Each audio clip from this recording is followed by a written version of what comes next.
Indore police ने कड़ी मशक्कत के बाद पंजाब से दुष्कर्म के आरोपी को गिरफ्तार किया है। आरोपी पुलिस को कई बार चुनौती दे चुका था। पुलिस ने आरोपी पर 10,000 रुपए का इनाम भी घोषित किया था, लेकिन इसके बावजूद भी आरोपी अपनी लोकेशन बदलकर पुलिस को चकमा दे रहा था, जिसे गिरफ्तार कर पूछताछ की जा रही है। दरअसल राव पुलिस को पीएससी की छात्रा से शिकायत दर्ज कराई गई थी कि पीएससी की तैयारी के दौरान उसकी दोस्ती आरोपी प्रिंस राजपूत निवासी मिर्जापुर से हुई थी। आरोपी ने पीड़िता को झांसा देकर किराए के कमरे में शादी का वादा कर रखा था और कई बार जबरदस्ती दुष्कर्म की वारदात को अंजाम दिया करता था। पीड़िता की शिकायत पर पुलिस ने केस दर्ज कर आरोपी की तलाश शुरू कर दी थी, लेकिन इस दौरान आरोपी पुलिस की सूचना मिलने पर मौके से फरार हो गया था। आरोपी को तलाशने के लिए पुलिस उसके घर उत्तर प्रदेश तक पहुंची, लेकिन आरोपी के परिवार ने आरोपी को वहां से भी भगा दिया था। आरोपी के परिवार राजनीतिक दबाव बनाकर पुलिस को शिकंजे से आरोपी को बचाने का प्रयास करते रहे। आरोपी और उसके परिवार ने पुलिस को चैलेंज तक कर दिया, जिसके बाद पुलिस ने आरोपी के खिलाफ 10,000 रुपए का इनाम तक घोषित कर दिया था। आरोपी की गिरफ्तारी के लिए पुलिस ने तकनीकी की मदद लेना शुरू की, जिसके बाद पुलिस को सूचना मिली कि आरोपी पंजाब के डेरा बस्ती गुलाबगढ़ में अपनी पहचान छुपाकर घूम रहा है। पुलिस ने 5 दिन तक वहीं डेरा डाला और आरोपी को गिरफ्तार कर लिया। फिलहाल आरोपी से पूछताछ की जा रही है।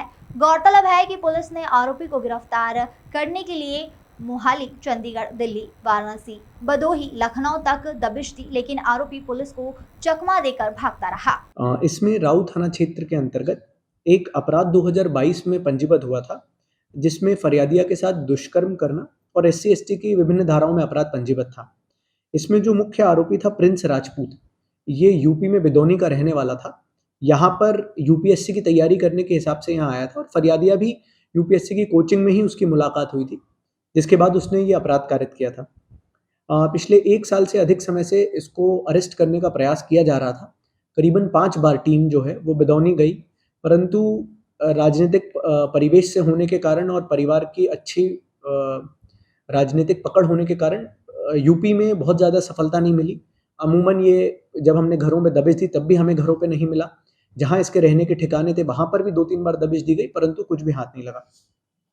फिर इसके हम लोग को एक सूचना प्राप्त हुई और ये सूचना हमें जब हमारी डिजिटल जन सुनवाई चल रही थी उसमें महिला के द्वारा दी गई, जिसमें इस आरोपी का एक आधार कार्ड नंबर उसने दिया, जो उसका कहना था कि इसने पहले कभी उसको बताया था। उस आधार कार्ड के माध्यम से हमने पता लगाया कि क्या इसमें कोई नई सिम चालू हुई है या नहीं। तो इसमें पंजाब की एक दुकान में 6 महीना पहले एक नई सिम परचेज़ की गई थी, जो कि तुरंत यूज़ करने के बाद बंद कर दी गई। उस सिम की दुकान पर जब पुलिस की टीम पहुंची तो वहां पर नई सिम खरीदने के बहाने से हमने उनसे जब पूछताछ की, बातचीत की, तो उसके बाद वहां से पता चला कि 6 महीना पहले जो संदेही या आरोपी था हमारे केस में, उसके द्वारा एक सिम परचेज की गई थी, परंतु उसके बाद से उसमें कोई एक्टिविटी नहीं हुई। सिम परचेज करने के लिए जो उसने एक ऑल्टरनेट मोबाइल नंबर दिया था, वो एक वहीं पंजाब के लोकल आदमी का था, जो कि एक फैक्ट्री में काम करता था। उस फैक्ट्री में जाके जब हमने नौकरी के लिए, क्योंकि हम नहीं चाहते थे कि संदेही को शक हो कि पुलिस उसकी तस्दीक कर रही है, तो उस फैक्ट्री में हमारी टीम ने जाके नौकरी के लिए प्रयास किया और ये प्रयास किया कि उनको भी नौकरी मिल सके। तो वहाँ पर जब देखा गया तो उस समय संदेही नहीं मिला, पर संदेही का जो दोस्त था उसके माध्यम से एक अल्टरनेट नंबर मिला, जो कि उस समय यूपी बनारस के आसपास चल रहा था। तो पुलिस टीम ने वहीं पर वेट किया, उस पूरे एरिया की रेकी करी। रेकी करने के बाद ये निश्चित कर लिया कि अगर संदेही आएगा तो किस-किस क्षेत्र में हो सकता है। फिर उसके बाद इंतजार किया। करीबन 15 दिन बाद जब संदेही वापस पहुंचा तो फिर नौकरी मांगने हार्दिक प्रजापत की रिपोर्ट।